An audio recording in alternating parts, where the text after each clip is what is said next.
Hoje, um repórter mal intencionado da Globo News disse que a intenção da direita em equiparar organizações como o PCC e o Comando Vermelho a organizações terroristas não tem nada a ver com a segurança pública. Não. Segundo ele, segundo o Merval Pereira, lá da Globo News, isso são interesses políticos da esquerda. E se isso acontecer, não vai melhorar em nada a segurança pública. Vem cá, eu vou te dizer uma coisa: quem tem interesses escusos aqui não é a direita, não. Pode ter certeza que é esse jornalismo mequetrefe que fica sempre passando pano para o crime organizado. E eu tô dando parabéns para a direita por estar articulando e estar fazendo pressão cada vez mais. Dá uma olhada nessa matéria do R7 aqui, por exemplo. O Ciro Nogueira, que é um aliado, né, do Bolsonaro, algumas pessoas têm alguma crítica contra ele, mas está fazendo um papel interessante na articulação política para tirar o governo Lula. Ele discutiu com nada mais, nada menos do que o Netanyahu, que é o primeiro-ministro de Israel. E ali é onde está o Mossad, ali é onde está um dos serviços de inteligência mais letais do mundo, acostumados a combater grupos terroristas. Acompanhe essa matéria. Ciro Nogueira discute com Netanyahu e Herzog projeto que classifica facções como grupo terrorista. Segundo essa matéria do R7, parece que há uma articulação conjunta de inteligência e o Cláudio Castro, que é o governador do Rio, está envolvido nisso também. O senador Ciro Nogueira cumpre uma agenda oficial em Jerusalém, Israel, entre os dias 1º e 8 de novembro de 2025, onde se reuniu com o presidente Isaac Herzog e o primeiro-ministro Benjamin Netanyahu. Durante o encontro, o parlamentar abordou segurança pública e o combate a facções criminosas, destacando o combate em andamento no Congresso brasileiro, sobre a possibilidade de classificar facções como organizações terroristas. Abre aspas. Acho que os dois países podem cooperar em diversas áreas, especialmente no enfrentamento ao crime organizado, afirmou o Ciro Nogueira. Peraí, a gente precisa entender um pouquinho mais sobre isso aqui, tá? A gente precisa discutir um pouco mais. Por quê? Num momento em que há uma cooperação entre o governo do Rio de Janeiro e os Estados Unidos, isso aí ficou claro. Vários veículos de imprensa noticiaram que houve envio de relatórios de inteligência da Polícia do Rio para os Estados Unidos. Tanto é que o PT pediu a prisão e investigação do Cláudio Castro, no STF. Também mostra que os Estados Unidos estão envolvidos nessa articulação em transformar os grupos terroristas, os grupos e as facções no Brasil em grupos terroristas. Também, agora, eis que o Ciro Nogueira e outras figuras estão em diálogo com o Mossad, que é um serviço de inteligência muito conhecido pelo enfrentamento a terroristas.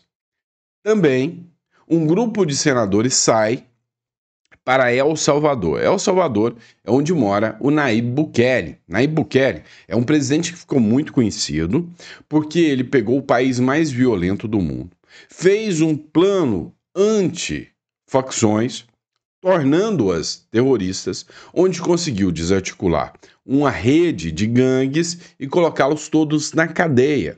Inclusive, com base nisso, encontrou vínculos do Supremo Tribunal de El Salvador com membros dessas facções, utilizando isso para também mandar, inclusive, ministros da Suprema Corte lá para a cadeia. E aí um grupo de senadores agora vai ter um encontro direto com o Nayib Bukele em El Salvador. Quem acabou de chegar de lá também foi o Romeu Zema. O Romeu Zema que participou, juntamente com o Caiado, juntamente com o Tarcísio, juntamente com o Ratinho, com o Jorginho Melo, que são os governadores, de uma reunião com o Cláudio Castro, governador do Rio. E nessa reunião eles criaram o Consórcio da Paz, ou seja, o intuito de todos esses governadores, de um grupo de senadores, é fazer pressão em cima do Congresso para que essas facções sejam consideradas grupos terroristas. E aí é que entra o detalhe. o Hugo Mota não está cedendo à pressão, não está aguentando a pressão e já está dando sinais de que vai colocar esse projeto em votação, que classifica, né, as facções como grupos terroristas. E aí o detalhe, que o relator desse processo é o Derrite, que é o secretário de Segurança Pública lá do estado de São Paulo, tá com sangue nos olhos para enfrentar as facções, ou seja, a pressão está ficando cada vez maior. Se esse projeto é aprovado na Câmara dos Deputados, depois ele tem que ir para a mão do Lula. E na mão do Lula, o Lula ou veta ou sanciona. Se vetar, vai ficar tão feio, mas tão feio, e aí a pressão americana, israelense, que já não gosta do Lula. Lembra que o Netanyahu declarou o Lula persona non grata? Imagina se depois de toda essa articulação conjunta, o Lula veta. Será que o Lula pode ser considerado parceiro do crime, como o Maduro foi considerado pelos Estados Unidos? Sei não, viu? Tô vendo um plano bem articulado aí, mirando direitinho o Lula. Tô falando besteira ou você acha que isso tá acontecendo? Coloca no comentário que eu quero saber. E aí, antes de mais nada, não esqueça de se inscrever, curtir e compartilhar, tá? Isso é muito importante. Não esquece de dar uma força pra gente. E aí o que fica interessante é o seguinte, quando a gente fala, né, em projeto, lei antiterrorista, que transforma esses grupos, né, do crime organizado como terroristas, surge uma figura, digamos assim, não muito querida pela maioria dos brasileiros que não gostam de crime organizado, que não gostam de facção. Por quê? Há muitos questionamentos sobre uma beneplacência, né? Ou seja, o judiciário solta demais, dá habeas corpus demais. E aí vem o Gilmar Mendes e fala que lei antiterrorismo no Brasil não precisa. Foge dos padrões normais, que não adianta. Olha só, vou até ler aqui. Ó. É a Carla Dixon, escreveu o seguinte.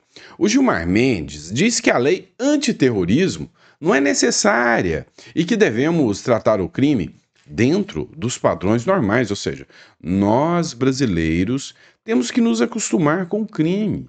Afinal, isso já faz parte da cultura do brasileiro. Ah, não faz não.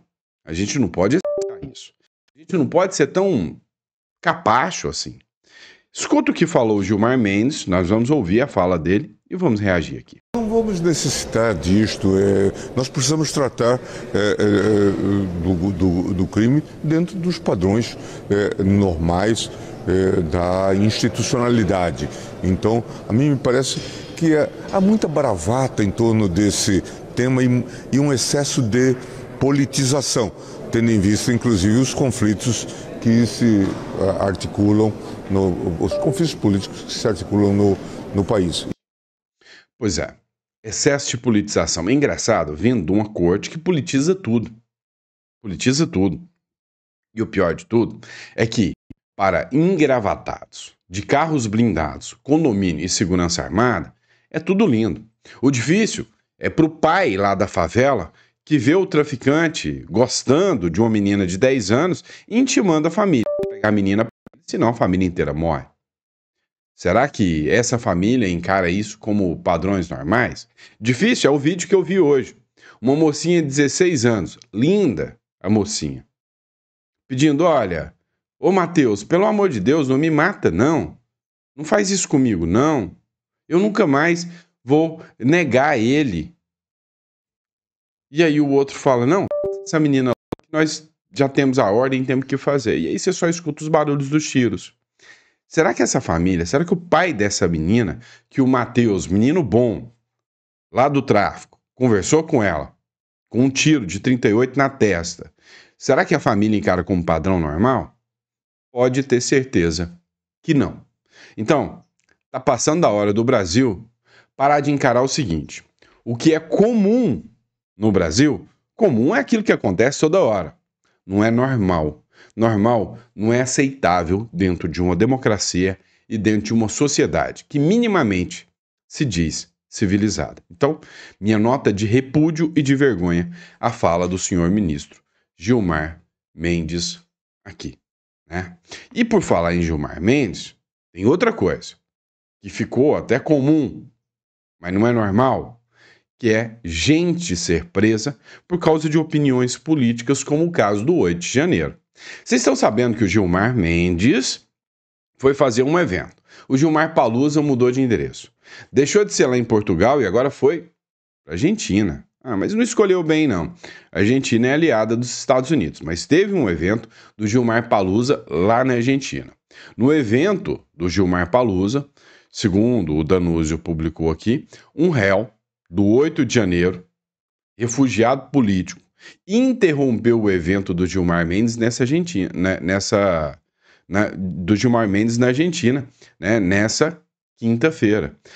Sabe, educado, agradeceu o Gilmar Mendes por tê-lo ouvido e disse algumas verdades. Olha, eu não sou bandido, nunca roubei, nunca fiz nada disso, eu só queria protestar pelo meu país. Escuta só isso. Mas Alexandre de Moraes acusam outros que estão aqui no nosso meio, de 14 a 17 anos, sem nem ter prova de eu ter entrado dentro dos prédios.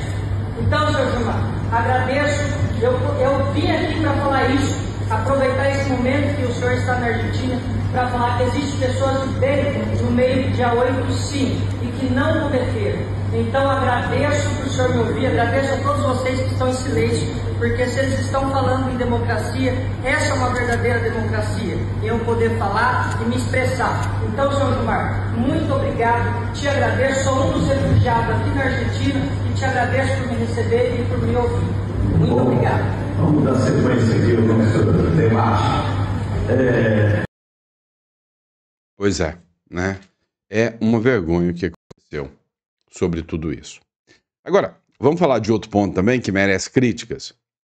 É o seguinte, o GDF, que é o governo do Distrito Federal, comandado pelo Ibanez Rocha e pela Celina Leão, duas figuras bem conservadoras, fazem um bom trabalho, não à toa foi reeleito o Ibanez Rocha, eles entraram com um pedido. Nesse pedido, eles disseram o seguinte, olha, eu ouvi vocês dizendo que o Bolsonaro vai ser enviado para Papuda. Papuda é o presídio que o GDF, que o governo do Distrito Federal, organiza, controla, gerencia. Ele falou, olha, eu queria, Vossa Excelência, ministro Alexandre de Moraes, que você fizesse uma avaliação médica do Bolsonaro. Porque o Bolsonaro não tem condições de vir para Papuda. O sistema de saúde que nós temos dentro da Papuda não comporta um paciente com a mesma situação que ele. E todos os jornais estão veiculando que vocês vão mandá-lo para cá. Então, faz uma avaliação médica. É óbvio que ao fazer isso, o GDF deu uma bela cartada para livrar o Bolsonaro da Papuda, dizendo a Papuda não é lugar para o Bolsonaro.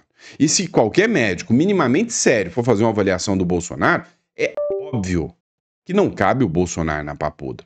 Não dá certo. E aí o que acontece? O Alexandre de Moraes sempre tem aquele malabarismo jurídico para dizer que não, para o Bolsonaro as regras são outras. Isso aí tem nome, Tribunal de Exceção. Olha só a matéria. Metrópolis, Lilian Tarran, Moraes aponta falta de pertinência em pedido do GDF sobre Moraes. Falta de pertinência? Guardar a vida, segurança, saúde de alguém, em algum momento, é falta de pertinência?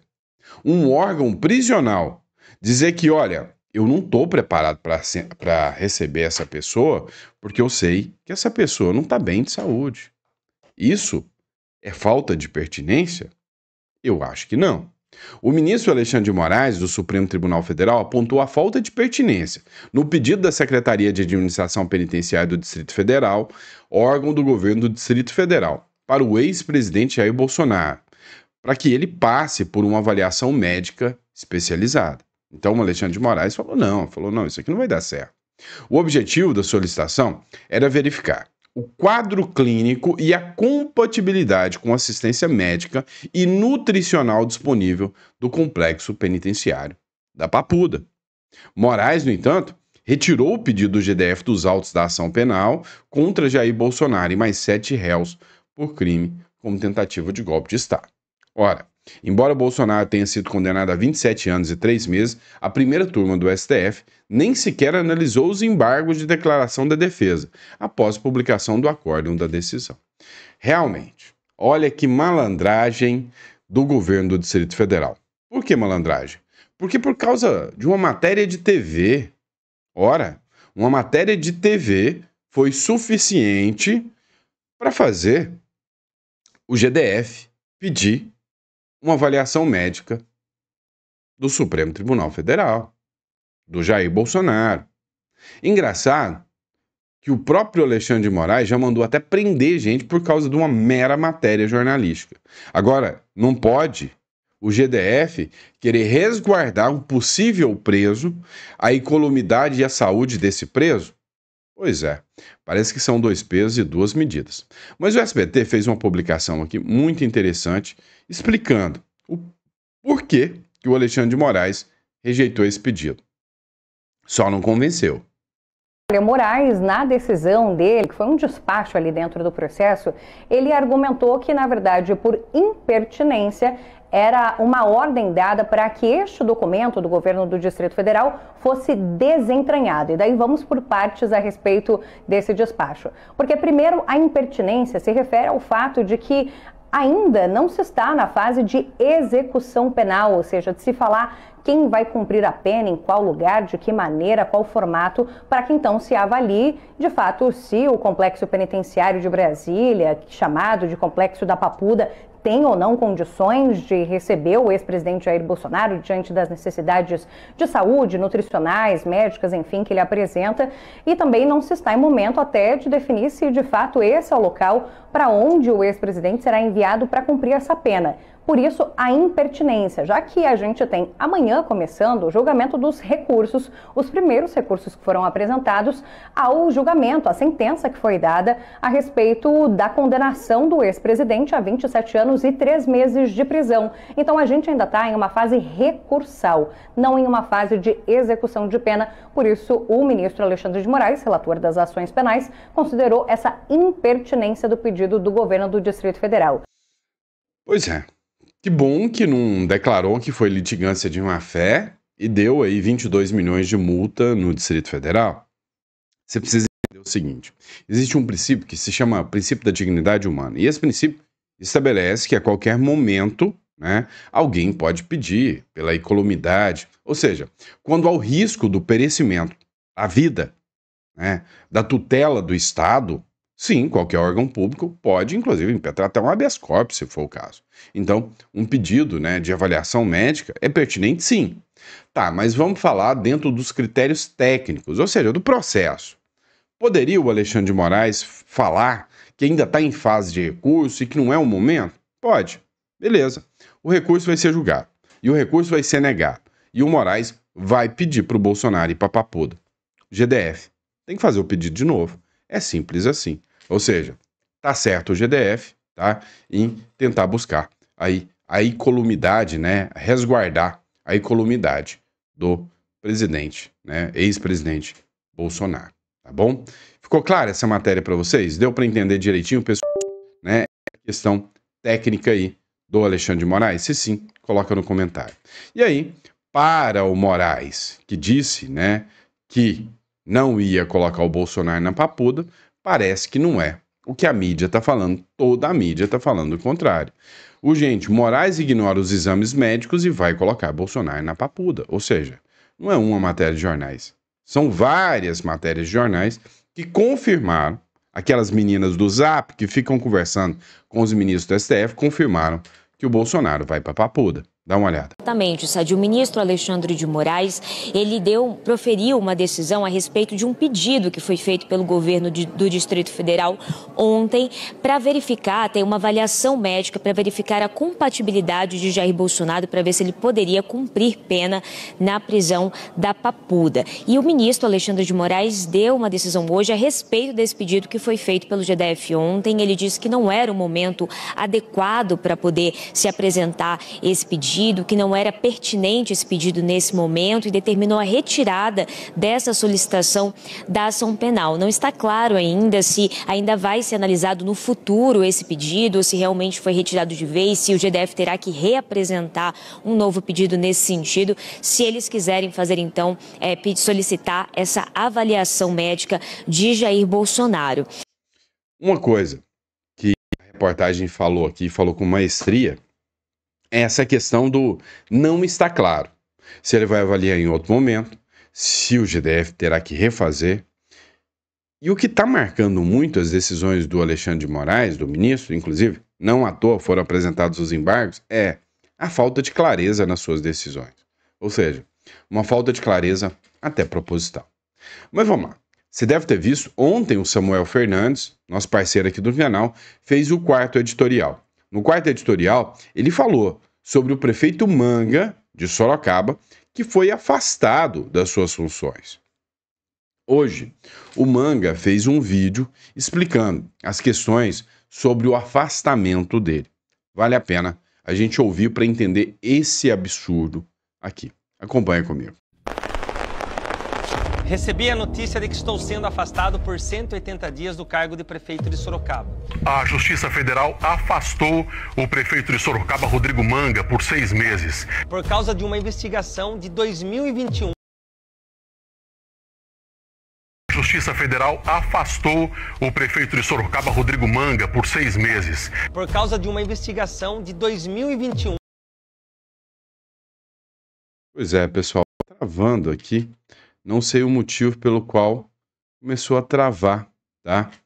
Vou colocar aqui de novo, vamos ver se vai fluir agora, tá? Última vez que a gente vai tentar aqui. Se falhar aí, a gente já passa para outra matéria aqui. Vocês sabem, comigo não tem muita frescura, né? Quando não dá, eu já aviso logo. De uma empresa que, desde que tudo foi descoberto, nunca mais prestou serviço para a prefeitura. De lá para cá, Sorocaba virou referência nacional. Fui reeleito com mais de 74% dos votos no primeiro turno. A nossa cidade se tornou um exemplo de gestão, geração de empregos e inovação. E tem o PIB que mais cresce em todo o Brasil. E sabe o que mais incomoda eles? É que a pessoa que fez tudo isso acontecer é hoje um dos políticos que mais fala com a juventude. Essa nova geração que não aceita enrolação, que quer resultado e entende que o Brasil tem pressa. E é justamente quando eu venho para Brasília, que é onde eu preciso estar para fazer o Brasil andar, que eles tentam me parar. Parece coincidência, né? Mas não é. É o sistema mandando um recado. Não saia da linha, não mude o jogo. Mas o jogo está mudando. E essa mudança tem rosto, tem voz e tem energia. A geração Z está transformando a política em vários países, mostrando que quando os jovens participam, o jogo muda de verdade.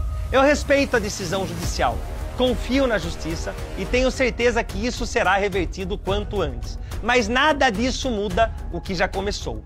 Eles podem tentar atrasar o passo, mas não vão conseguir parar o movimento. Podem afastar um homem, mas não vão conseguir afastar um sentimento. Podem tentar calar uma voz, mas não calam uma geração. Eu vou deixar um recado aqui bem claro para vocês. Nós viemos para mudar e ninguém vai conseguir segurar o que já começou. O Brasil tem pressa e a gente vai fazer dele o melhor país do mundo para se viver. Quem aí duvida, né? Quem acha que tudo isso está acontecendo simplesmente porque o cara realmente tem o potencial de se tornar um presidenciável forte, né? Quem aí acredita nisso?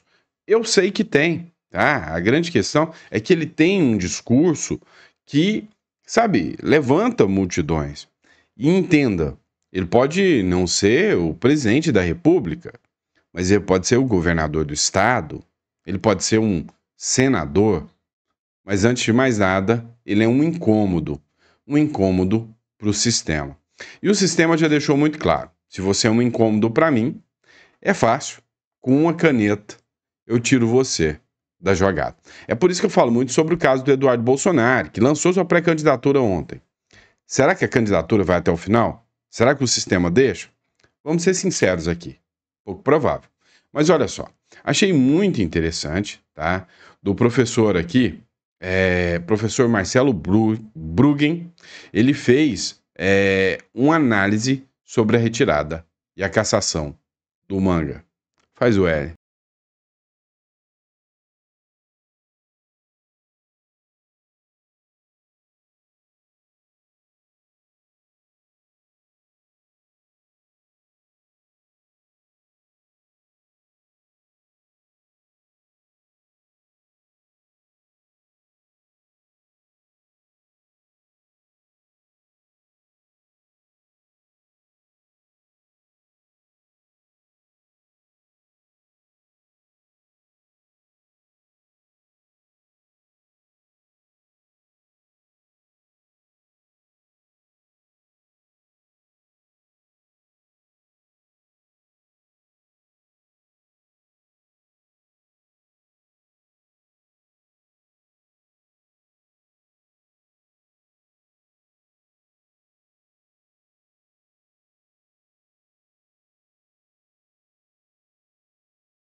Pois é, e a gente tem que encarar isso como uma realidade. Eu tô vendo muita gente com a campanha do voto nulo. Ai, se não for o candidato que eu quero, não vote nele. Eu tô vendo você, que é de direita. Se eles não deixarem o Bolsonaro concorrer, eu não voto em mais ninguém. Ah, não, mas tem o Eduardo Bolsonaro. Se não for o Eduardo Bolsonaro, eu não voto em mais ninguém. Eu não voto no Tarcísio, eu não voto no Caiado. Pois é. Que eu acho que eles são candidatos permitidos? Até tudo bem, eu não discordo não. Mas cá entre nós, você tá afim de encarar o Lula por mais 4 anos? Você tá afim de ser um cara como o MBL? Você tem que combater isso. Outro ponto, o MBL, ele vem com um discursinho de que ele é a direita que fala com a juventude. Meu amigo, isso não vai colar. Não vai colar, tá? Ou seja, o que eles querem no final das contas mesmo, é trazer a direita, ou melhor, trazer a juventude para uma direita obediente, caladinha, que acompanha o sistema, ou melhor, que até faz parte desse sistema, que tem Temer como presidente de honra, essa turma que, sabe, não questiona, a não ser que seja autorizada a questionar. Não tiro em nenhum momento a razão do professor Bruno aqui, tá bom? Vamos lá, pessoal. Olha só, o Lula tá fazendo um evento vergonhoso em Belém. E aí, sabe o que é interessante? A CNN publicou uma matéria, e nessa matéria que a CNN publicou, ela fala do preço de 2 salgadinhos. Que isso, gente? Um evento, né, pro pobre, afinal. O Lula não gosta de rico? Mas dá uma olhada nesse evento aqui para tratar do clima. Amigos, nesse primeiro dia de discussões sobre o clima, eu, enfim, trabalhando bastante, correndo bastante aqui nesse parque da cidade, onde foi montado todo o complexo da COP30, eu fui buscar um salgadinho para comer. E tá caro. Essa quiche de espinafre, mais essa... não vou fazer propaganda, mas esse refrigerante zero, isso aqui deu R$70. E veja o tamanho da quiche. Não é uma torta de espinafre, é uma quiche de espinafre. Mas eu achei que ia ser pouco, né? Pra me alimentar pelo dia inteiro. Então ainda comprei esse camarão com queijo, que deu R$29. Ou seja, aqui deu R$99. É muito caro. Aí eu falei, nossa, mas o salgadinho, R$29? Aí ela, mas o queijo é de Marajó. Deve ser um queijo maravilhoso, é claro que eu vou provar. E respeitando a culinária aqui do lugar, respeitando tudo, mas esses preços estão exorbitantes aqui na COP. Pois é, pagar R$100 por um salgadinho. E ainda dizem, né, que é um evento para os mais pobres. Que isso, hein? E é isso, pessoal. Espero que vocês tenham gostado do nosso editorial. Sempre um prazer e uma honra enorme estar aqui com vocês, tá? Pessoal, não esquece de se inscrever não. Olha a quantidade de matérias que a gente separou para vocês aqui hoje. Recadinho rápido nosso aqui. Entre em contato com a melhor assessoria do Brasil, a Imigra Mais. A Imigra Mais, ela tá pronta para te ajudar. Você que quer conhecer o Paraguai, mas sabe, não confie em qualquer um da internet. Você quer alguém que realmente faz um serviço de qualidade, que já mandou centenas de pessoas para o Paraguai, para o Uruguai e agora está começando a prestar o serviço para o Paraguai também. Entre em contato, você vai falar com a nossa equipe vai estar lá para te atender. O telefone é 16 99321 0648. Imigra Mais, a melhor empresa de assessoria de imigração do Brasil. Entre em contato, tá bom? Grande abraço, fica com Deus e eu vejo vocês no próximo editorial. Até daqui a pouco.